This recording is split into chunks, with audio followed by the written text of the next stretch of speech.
अऊज़ु बिल्लाहि मिनश्शैतानिर्रजीम बिस्मिल्लाहिर्रहमानिर्रहीम। अशफाक अहमद साहब लिखते हैं कि एक कुम्हार का बेटा बहुत अक्लमंद और दाना था। इसका बाप मट्टी के बर्तन बनाता तो वो बचपन ही से अपने बाप के काम को गौर से देखता। इसका बाप मट्टी के बर्तन बनाकर गांव में फरोख्त करता था तो गांव के लोग उधार पर बर्तन ले लेते और मुकर्ररा वक्त पर रकम की अदायगी ना करते। कुम्हार बहुत कमज़ोर और गरीब शख्स था। वो किसी से लड़ भी नहीं सकता था। एक दफ़ा कुम्हार का बेटा रफ़ीक किसी काम के सिलसिले में शहर गया तो इसने एक लकड़ी के फर्नीचर वाली शॉप देखी। लोगों का इसकी दुकान पर बहुत ज़्यादा रश था। वो एक शीशे की दुकान थी जहां बेहतरीन फर्नीचर तैयार हो रहा था। कुम्हार ने दिल में सोचा कि एक अरसा हुआ मेरे वालिद को गांव में मट्टी के बर्तन बनाते हुए, मगर कभी मुनाफा तक नहीं हुआ। लोग रकम की पूरी अदायगी भी नहीं करते। अगर गांव की बजाय शहर में दुकान बनाई जाए तो काफ़ी मुनाफा कमाया जा सकता है। इसने शहर में किराए पर एक दुकान ली। शुरू में गांव वालों की बातों में आकर कुम्हार शहर जाने के लिए रजामंद ना हुआ और अपने बेटे से लड़ाई झगड़ा करने लगा। लेकिन आखिरकार बेटे ने अपने बाप को मना ही लिया और अपना कारोबार इस शहर में शिफ्ट कर दिया। इस पर इन्हें बहुत ज़्यादा मुखालफत का सामना करना पड़ा, मगर फिर रफ़ीक ने अपने बाप को समझाया कि ये वही लोग हैं जिन्होंने आपका कर्ज वापस ना किया और ये कब चाहेंगे कि इनको मुफ्त के बर्तन ना मिले। कुम्हार अपने बेटे की बात समझ चुका था और उसने बेटे का साथ देने का फैसला कर लिया। कारोबार शहर शिफ्ट हो चुका था और वो दोनों बहुत ज़्यादा मेहनत से काम करने लगे। रफ़ीक ने अपने दिमाग से काम लिया और शहर के लोगों के रहन सहन पर गौर किया। इसने मिट्टी के बेहतरीन नमूने तैयार किए जो घर की आराइश में इस्तेमाल होते थे। देखते ही देखते वो काफ़ी नफ़ा कमाने लगा और कुछ ही अरसा बाद इसका शुमार गांव के अमीर तरीन लोगों में होने लगा। वो मिट्टी के बर्तनों के अलावा मिट्टी के खिलौने और आराइश का सामान ऐसी महारत से तैयार करता कि देखने वाला दंग रह जाता। रफ़ीक कुम्हार ने अपनी मेहनत की कमाई से गांव में एक बहुत बड़ा घर तामीर करवाया। इस कुम्हार के पड़ोस में एक गरीब किसान था जिसका एक कच्चा सा मकान था। वो किसान कुम्हार से बहुत हसद करने लगा और इसकी तरक्की किसान को हजम नहीं हो रही थी। सारी रात वो हसद की आग में जलता रहता और जब रात को किसान की बीवी इससे पूछती कि क्या हुआ, आपको नींद क्यों नहीं आ रही, तो वो अपनी बीवी से कहता कि क्या तुम नहीं जानती कि इन कुम्हारों का माजी कैसा था। हमारा कच्चा मकान था मगर इन कुम्हारों की तो झोंपड़ी थी। अब ये कुम्हार कहां से कहां पहुंच गए। एक ऐसा आदमी जिसका बाप मेरा मुलाजिम रह चुका था, इनकी ये तरक्की मुझसे बर्दाश्त नहीं होती।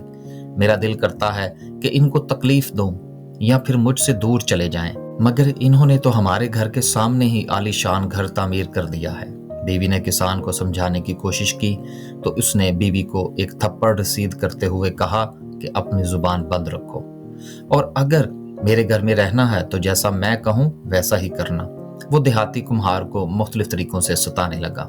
कभी चुपके से इसके घर में कूड़ा फेंक देता, कभी घर के गेट के सामने कांटे बिछा देता। एक दिन इसने हद ही पार कर दी।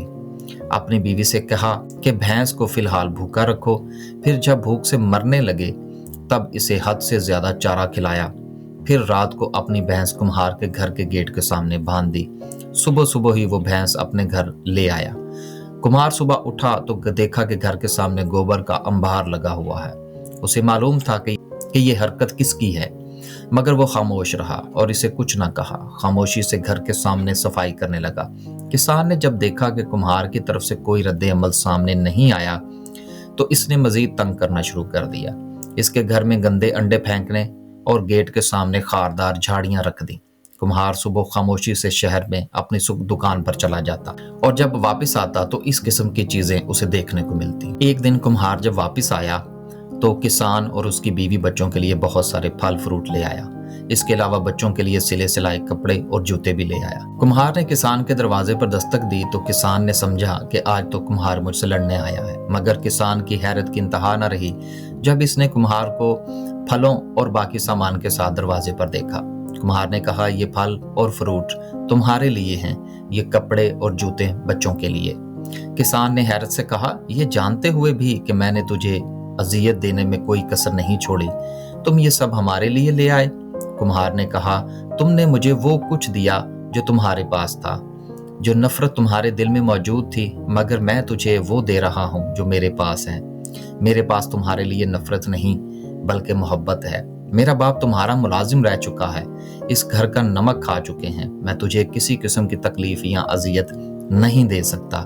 अगर आज से तुम भी हसद करने की बजाय मेहनत से काम करना शुरू कर दो तो वो किसी की मेहनत ज़ाया नहीं करता।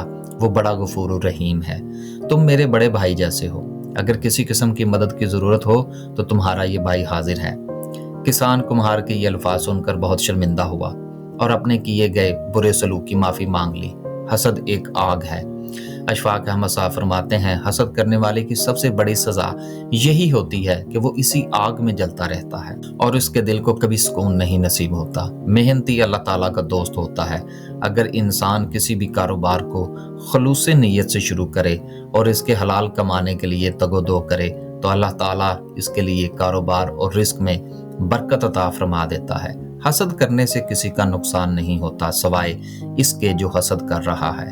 क्या फ़ायदा इंसान अपना कीमती वक्त ज़ाया करे और ज़हनी तकवीयत भी ज़ाया करे। क्या ये शख्स नहीं जानता कि इस इंसान को देने वाला खुदा वही है जो कि दूसरे को देने वाला है।